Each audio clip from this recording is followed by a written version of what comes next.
In this video, we're going to take a look at how to use the Coaching Behavior Assessment System, or CBAS. More specifically, I like to use this assessment when teaching undergraduate and graduate students about how to evaluate coaches and being able to take a look at what is it that highly effective, really good, or on the other end, not so coaches, what are they actually doing that makes them highly effective and really good at what they do, or maybe not so good at coaching. So um, in this video, we're going to attempt to take a look at an actual practice. I think one of the best ways to learn how to use this particular assessment, the CBAS, is to practice with it. Instead of just going out and trying to, at first attempt, trying to observe a whole live practice and using the observation form, I think it's a really good idea to practice. And one of the best ways that I think that we can do that is utilize other practices that are already posted online using videos. Now, when we're talking about using the CBAS for doing coaching observations, there's probably a couple ways worth mentioning that we can do that. We can do that live in the moment, which is part of what I do for a graduate level project, or we can use recordings, either audio recordings or video recordings.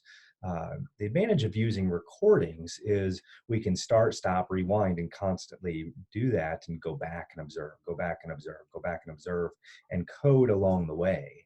And then we can compare our analyses with what other people have done with their analyses. So let's take a look at that, and I'll kind of walk you through the process of how I did that with with one particular coaching observation. So one of the observations that I came across, this was a really neat video of Ed Oldron, Coach O at LSU. He was, actually, let me back up here and share my screen with you.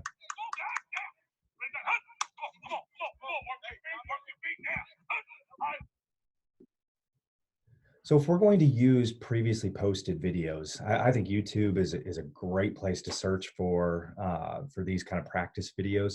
There's some really good ones on there. This is one that I found that was only 2 minutes and 25 seconds.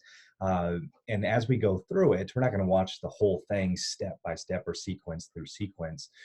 There's an awful lot in this 2.5-minute video.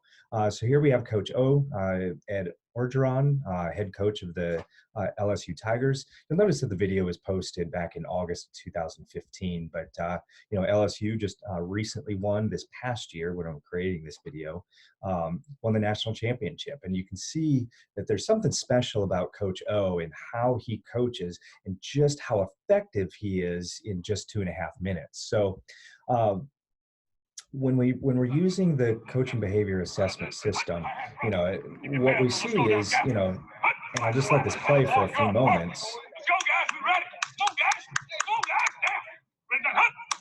What you're seeing is he's incredibly detailed, he's incredibly focused, he's incredibly prepared, and he's giving a lot of feedback, both spontaneous and reactive feedback to his players.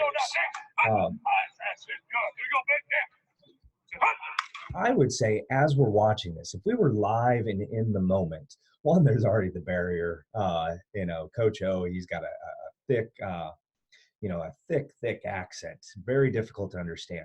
For me, growing up in the Midwest, now living in the Southeast, this would be hard for me to observe. But as mentioned, the advantage of watching this on video is we can start, stop, and rewind as many times as we need to. So if we were going to do an analysis of this particular video, I think one of the first things that we would want to do is not try to record, by start and stopping. I think what we'd want to do, and what I've done here, and I'll show you, I think you're going to want to create a transcript of the video. This is very common in qualitative research analyses. Whether we're doing an audio or video recording, we go back and transcribe the recording. What that helps us do in the learning process is it helps you become intimately familiar with the content. So in this case, there was already the accent barrier for me to even understand. Plus, there was another barrier. I've never played formal football. played growing up in the backyard, but never formal football. So I'm not familiar with all the sport specific terminology. So, as we go through the transcript here, if you're more familiar with football than I am, you might notice, I heard things a little bit differently, and that's just the way that some of the transcription process works. So the point is I went through, and even in 2.5 minutes, this transcript, and what you'll see here, uh, in about 2.5 pages, this took about an hour of start, stop, rewind, start, stop, rewind, just to make sure I was hearing what I thought I was hearing. And through that process, was able to transcribe um, this practice session. As well, what transcription allows you to also do is put in a little bit of commentary. Sometimes, for example, in the video, you'll notice Coach O, he's moving around, he's shifting left, he's moving backwards, in that case, he's moving backwards, he's pointing in certain directions. Sometimes on particular drills, he's kind of stomping his foot in order to hurry the players up.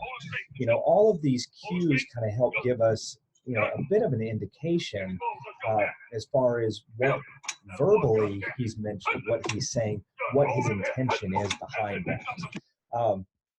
So all that being said, I think when we do the transcription, it's nice to be able to put some of that in there. So for example, if he's clapping his hands, or if he's pointing in a certain direction or moving in a certain direction, we can put that kind of commentary in.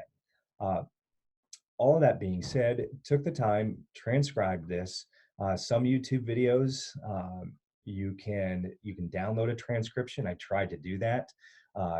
Probably given his accent and the pace at which the drills were being run, it was hard for YouTube to auto-generate a transcript. So in this case, it's a good practice for a video like this, even though it's short.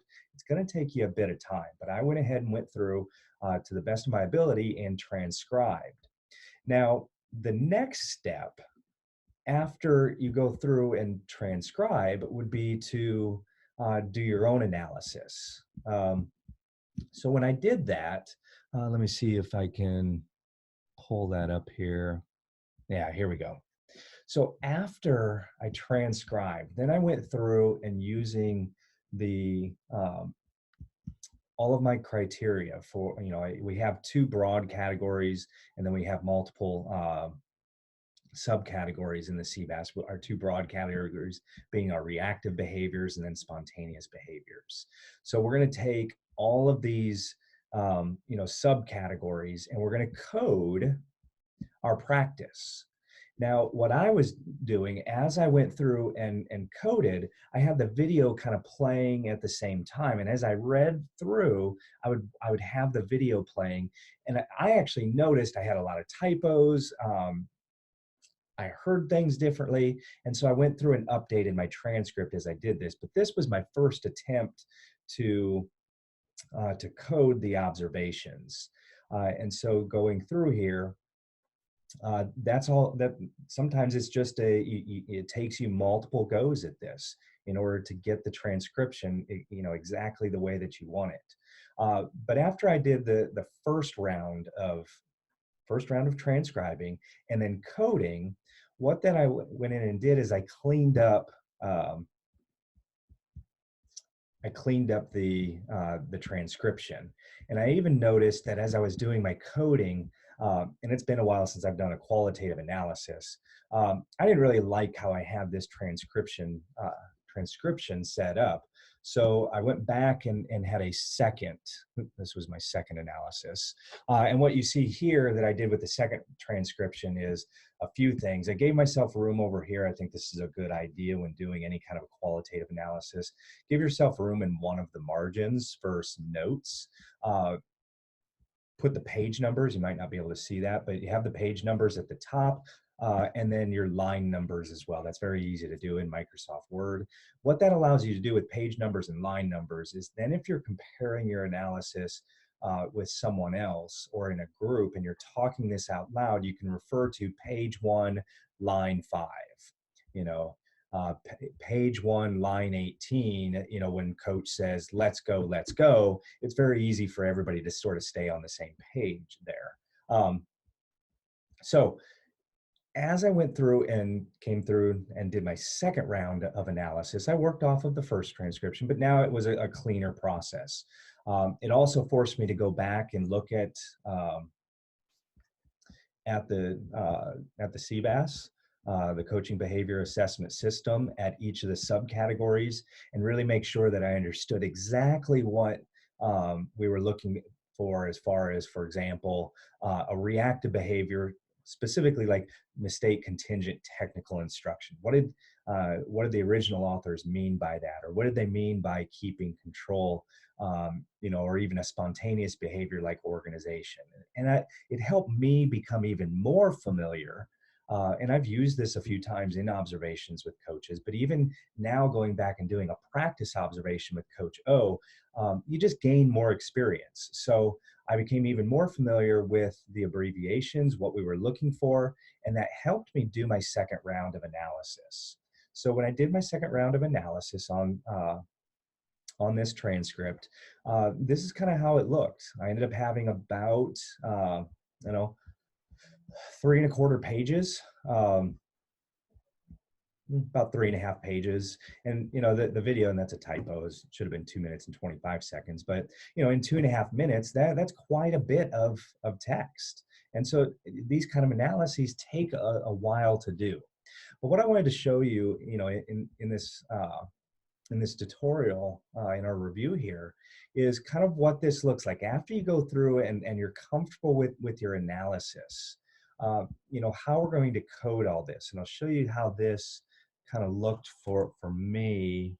I think it's, make sure, yes. Here we go. So the analysis was conducted on, I did it today. Today is February 13, 2020. The video was created back in August of 2015. It's worth noting here that in this 2½-minute video, they're only doing active drills. Now, if we were doing this as far as a course project, I'd probably want to see, more variety in the observation. But this is perfect for just a practice observation. 2½ minutes, we're going to get a lot of data in 2½ minutes, and you'll see that here in just a moment. So when I went through and did my analysis, even my preliminary analysis and then my second round of analysis, here's my data for the second round of analysis. I broke it down by pages. This helped me make sure that I was addressing every single observation, and my data and my frequency counts weren't off. But we can see here there were 124 different coaching behaviors in just 2½ minutes. To me, that's absolutely, kind of, mind-blowing. When I watched the video for the first time, I knew there was a lot going on in the video, because I just watched it straight through to see if it would be a good practice video for this kind of an assessment. And, it really is. So when I did the transcription, then I broke it down page by page. And you can see here that across each page, 25, 27, 49, and 25 observations, on each of the respective pages. But then as we take a look at and get into our analysis a little bit further, the thing that really stands out to me about this practice observation is that Coach O spends a lot of time, a significant amount of time in organizing the players, whether that be just a direct cue of hut, in order to cue the start of the drill. Or telling players where to go for the next drill, go over to, go to the next 3-point drill, or whatever that might be. Spends a lot of time in organization, a great deal of time as well. One out of about every 5 of his behaviors is some kind of positive reinforcement. Either that might be general, a general positive reinforcement of, that's good, keep it up, or it can even be broken down into, positive feedback of what the player was doing good, did a nice job of rolling your hips, whatever that might be. As well, in the observation, spends very, very little time in direct punishment or even keeping control. The players are extremely well organized. And doesn't have to give a whole lot of attention to correcting mistakes. He's incredibly positive, incredibly thorough, incredibly direct in just 2.5 minutes. There's an awful lot of very interesting coaching going on in this 2.5 minute video. So, you know, I think of what, in review and just kind of sum all of this up, the thing that I want to impress is, upon us is that one is the importance of practicing with the coaching behavior assessment system before you ever go out and do some kind of an observation. Two, just the multi levels or layers there are to an analysis. When I started this, even doing the first round of not just coding, but the first round of transcriptions, that took an hour. And then going through and coding, and then going back and becoming even more familiar with, with the assessment categories, and then going in and cleaning up, the transcript.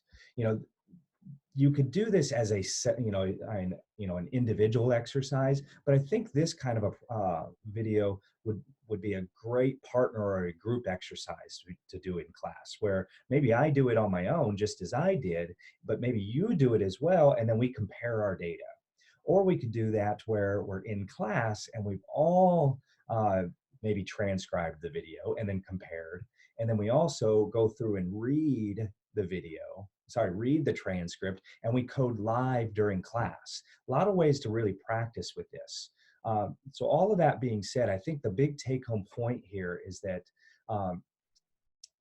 before you ever try to go out and do a live observation of a coach, and by live, I mean you're watching the coach for 10 minutes at a time, 30 minutes at a time, and coding along the way. Before you ever try to do that, it's very important to become extremely familiar with the assessment system, those subcategories, and practice doing that.